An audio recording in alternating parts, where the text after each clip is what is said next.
Should drugs be legalized in the United States of America?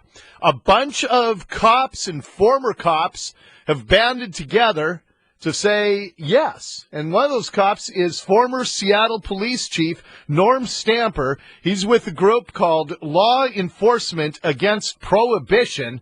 They have a website, copssaylegalizedrugs.com. And Norm Stamper joins us on News Talk 97.3 Cairo FM. Norm, great to talk to you this afternoon. Likewise. Thanks very much, Dori. Why should drugs be legalized in the United States of America? Well, the short answer is that prohibition does not work. It never has. We have plenty of experience of its failure, and it never will. And the consequence of all of that is that it drives the price of essentially worthless commodities through the ceiling. And those obscene profits then are used to fuel the kind of violence that we see around the globe, but certainly here in our own country, and especially, I think, these days on the Mexican border. Drugs are more readily available today at lower prices and higher levels of potency than in the history of the drug war. So I think from any point of view, it's got to be seen as a dismal failure. Well, but Seattle, and why legalization? Because a lot of places have looked at decriminalization. And in fact, Seattle, the city you used to be chief in, we have a de facto decriminalization for marijuana users now. It might not, officially be that on the books, but that's the practical effect. But with decriminalization, you protect the user, but you still have the ability to go after the importer or the dealers. Why not take that step? Why go all the way to legalization? Well, it on the surface seems to make a lot of sense to do just that. However, if you look at the systemic implications of the drug war and especially of our drug laws, decriminalization means just that. You essentially extract the crime from it. You make the offense an infraction. But what that does is still leave those cartels and those street traffickers open for business. And they flourish.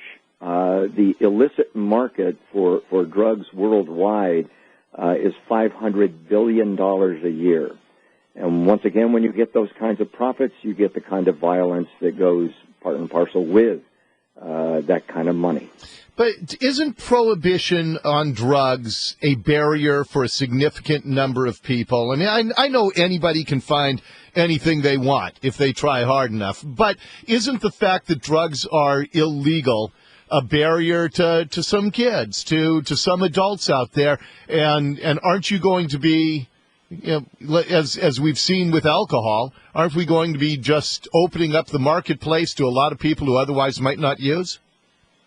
Well, if you take a look at the experience in many countries around the globe, from Portugal to Brazil, which is considering this, to the United Kingdom, to the Netherlands, what we see is essentially the opposite effect. When marijuana in Holland was essentially decriminalized and its commerce regulated by law enforcement and by taxation offices in the Netherlands, we saw major reductions in marijuana use by young people. And in fact, today, Dutch youth use marijuana at about half the rate of American use, and yet that product in this country is harshly penalized. The use of that product is harshly penalized.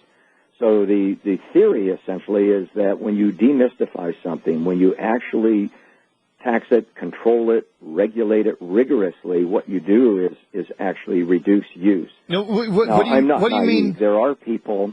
What do you mean use is harshly? I'm sorry, but I just want to clarify. What do you mean use of it is harshly penalized if it's legal? Well, the penalties in this country, Seattle is an exception. Okay.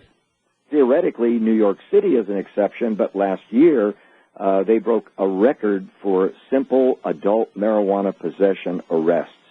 Well over 400,000 arrests in that city alone, and that's within a state that has decriminalized marijuana. Okay, tell you what, I want to talk about a lot more aspects of this. Former Seattle Police Chief Norm Stamper, he's with an organization called Law Enforcement Against Prohibition, and they have a website, copssaylegalizedrugs.com. You can check that out, and we'll get right back to the conversation in just a moment here on the Dori Monson Show.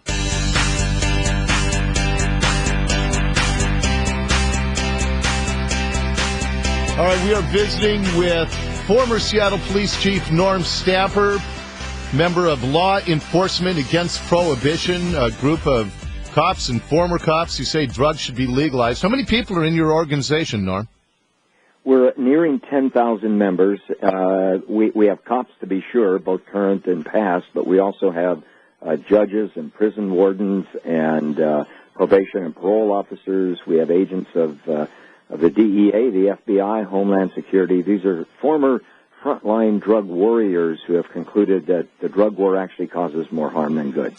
And I want to get back to this, if illegality is a barrier to some people. And I'll speak from my personal experience. I've never smoked dope. I've never used any illegal drug in my life. When I was in my 20s, and I wasn't much of a drinker either, but, I'd occasionally have a drink.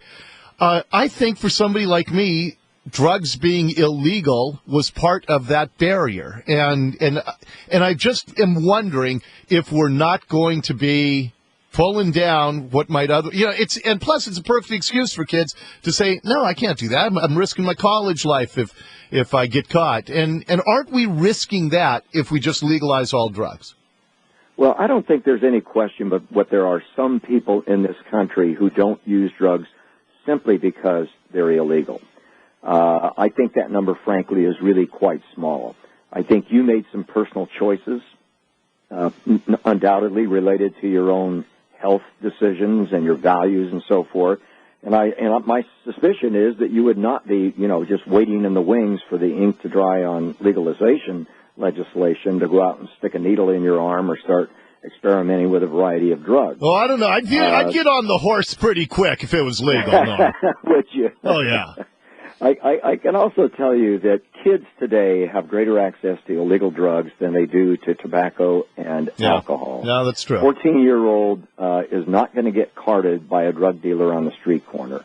14-year-old goes in and tries to buy a six-pack or a half a pint of peach brandy or some such thing, is definitely not only going to get turned away, but is likely to have the authorities sicked on him.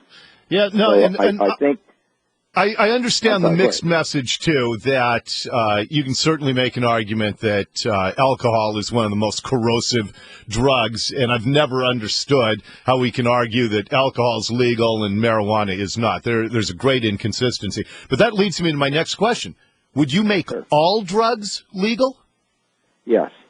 The more dangerous the drug, the more sinister, the more terrifying its public image, the more sensational the reporting of those drugs and their use.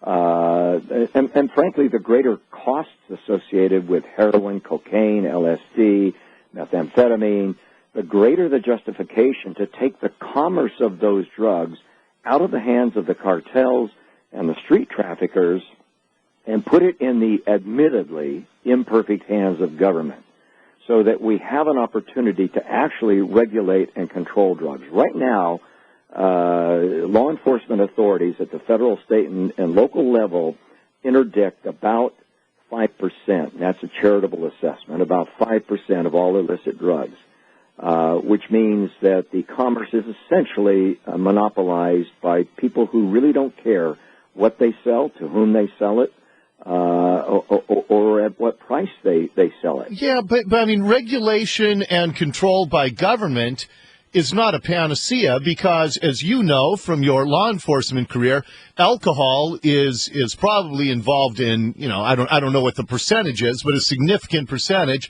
of crimes. So with regulation, with government control, as we have with alcohol, it sure hasn't solved any problems associated with alcohol. Well, it actually has, Dori. It's solved huge problems associated with the prohibition of alcohol. Over that 13-year period from 1920 to roughly 1933, we saw the rise of enormous lawlessness in cities and towns and rural areas, for that matter, across the country. Prohibition gave rise to Al Capone. We saw drive-by shootings using Tommy submachine guns back in those days. In other words, we saw incredible violence. We also saw overdose deaths associated with bad bathtub gin. And I agree with you completely, by the way, that alcohol is far and away the most dangerous drug in terms of its cost, social and financial, to our society. Sure.